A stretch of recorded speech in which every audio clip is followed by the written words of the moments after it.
Sir ఎప్పుడైనా clash అయ్యేదా మీకు? అంటే మీరు లా అండ్ ఆర్డర్ చూసుకోవాలి. ఉద్యమాల సందర్భంలో ప్రజలు మొ ఉద్రేకంతో ఏదో చేస్తూ ఉంటారు. మీరు దాన్ని అర్థం చేసుకునే ఒక పక్కన, ఇంకో పక్కన డ్యూటీ.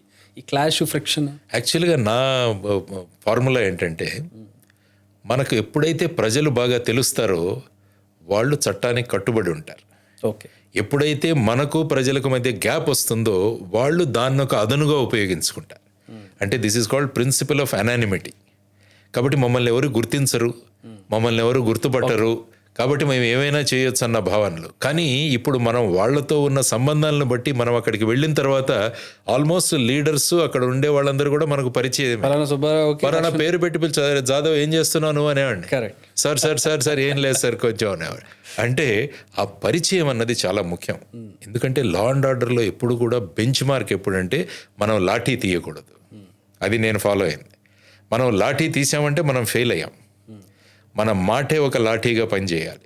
ఈ విధమైన ప్రిన్సిపల్స్తో అక్కడ వెళ్ళాం. దానికోసం ఏంటంటే వీలైనంత మంది ప్రజలతో మనం మమేకమవుతూ వాళ్ళ సమస్యలు తెలుసుకుంటూ, ఎప్పుడైతే ప్రజలు మనల్ని మన కోసం వీళ్ళు ఉన్నారన్న భావన వాళ్ళలో వస్తే ఏంటంటే మనతో పాటు నడుస్తారు. ఎప్పుడైతే మనల్ని వాళ్ళను కష్టపెట్టడానికి రుద్దడానికి వచ్చామంటే వాళ్ళు అదును చూసుకుని మన మీద తిరుగుపడతారు.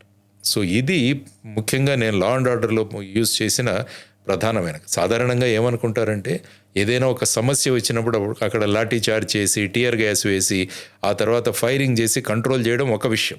కానీ పరిస్థితి అక్కడి వరకు రాకుండా మనం ఎలా నిరోధిస్తున్నాం అన్నది చాలా ముఖ్యమైన విషయం. ఒక చిన్న ఉదాహరణ చెప్తాను. నేను పూణేలో పనిచేస్తున్నప్పుడు ఖేడ్ అని ఒక ప్రాంతం ఉంది. ఖేడ్ దాన్ని ఇప్పుడు రాజ్గురు నగర్ అంటారు. రాజ్గురు నగర్ అంటే రాజ్గురు భగత్ సింగ్, రాజ్గురు సుఖదేవ్, వీళ్లలో రాజ్గురు ఆ ప్రాంతానికి చెందిన వ్యక్తి. కాబట్టి దాన్ని ఇప్పుడు రాజ్గురు నగర్ అంటారు. అక్కడ ఒక చిన్న బిల్డింగ్ ఉంది. ఆ బిల్డింగ్ని 2 పొలిటికల్ పార్టీలు ఇది మా ఆఫీస్ అంటే మా ఆఫీస్ అని వాళ్ళు అక్కడ మొదలుపెట్టారు. ఒకరు వచ్చి మేము బాలాసాహెబ్ ఠాకరే గారిని తీసుకొస్తాం, ఇంకొకరు మేము శరద్ పవార్ గారిని తీసుకొస్తాం ఇనాగరేషన్ కని. అంటే అదొక పెద్ద కమోషన్గా తయారవుతోంది అక్కడ పరిస్థితి. సో అప్పుడు ఏం చేయాలన్నది ఆలోచించాం.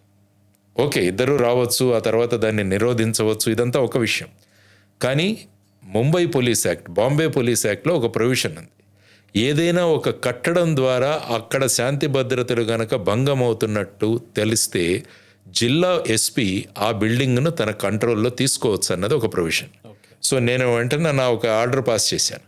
ఇప్పటి నుంచి ఈ బిల్డింగు పోలీసుల అధీనంలో ఉంటుంది అని చెప్పి వెంటనే అక్కడ పోలీస్ చౌకీ మొదలుపెట్టి మా 4 కానిస్టేబుల్ని అక్కడ పెట్టాను, ఒక సబ్ ఇన్స్పెక్టర్ని పెట్టాను, డిక్లేర్ చేశాం paper. Now this is our police Chowki. 2 పార్టీలు సర్దుకున్నాయి. అంటే ఏంటంటే బేసిక్గా పరిస్థితులు ఏమవుతాయని ఆలోచించి దానికి సొల్యూషన్ మనం ఏ విధంగా తీసుకురావాలని కనుక మనం ప్లానింగ్ చేసుకుంటే లా అండ్ ఆర్డర్ సమస్యలు అన్నవి ఎక్కడ తల ఎత్తవు. కాబట్టి మ్యాక్సిమం పబ్లిక్ కాంటాక్ట్ ఉండాలని ఆఫీసర్స్ కూడా చెబుతుంటాను. ఎందుకంటే ఫైనల్గా సమాజంలో చూస్తే ఒక 2% మంది మాత్రమే క్రిమినల్స్, మిగతా 98% మంది మంచివాళ్ళు.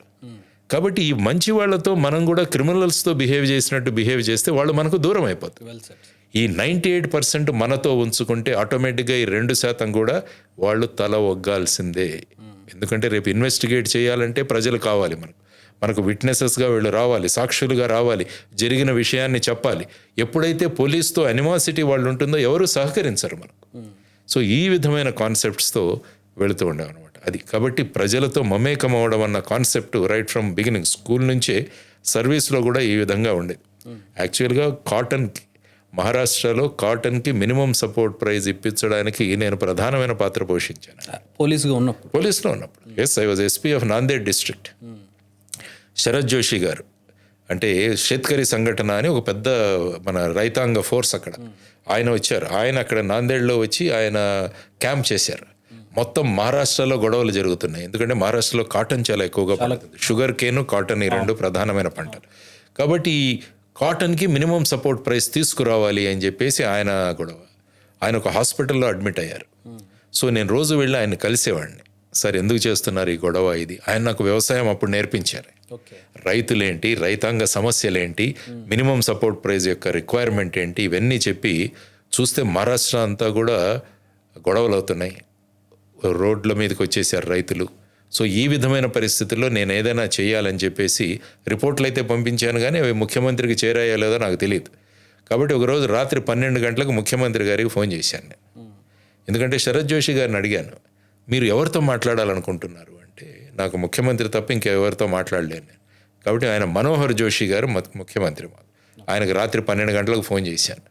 కొల్హాపూర్ గెస్ట్ హౌస్లో ఉన్నారు ఆయన. నా ఫోన్ ఆయన పరిచయం.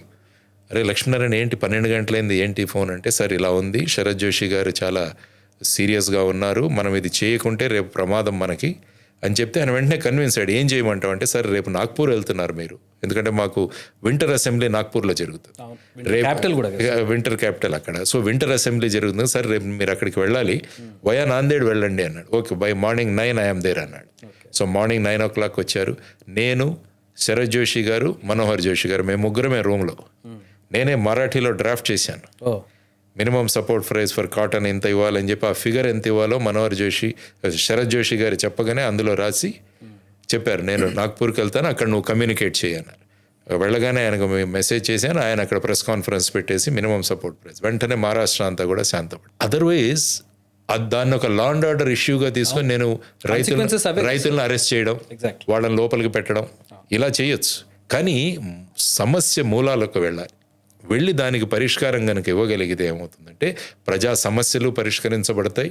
పొలిటికల్ లీడర్స్ కూడా మనం కరెక్ట్ బ్రీఫింగ్ వాళ్ళకి ఇస్తే వాళ్ళు కూడా సరిగ్గా స్పందిస్తారు. Maybe that is a fortune. నేను మహారాష్ట్రలో ఉండడం వల్ల ఆ విధంగా చేసే అనేక సందర్భాలు ఉన్నాయి.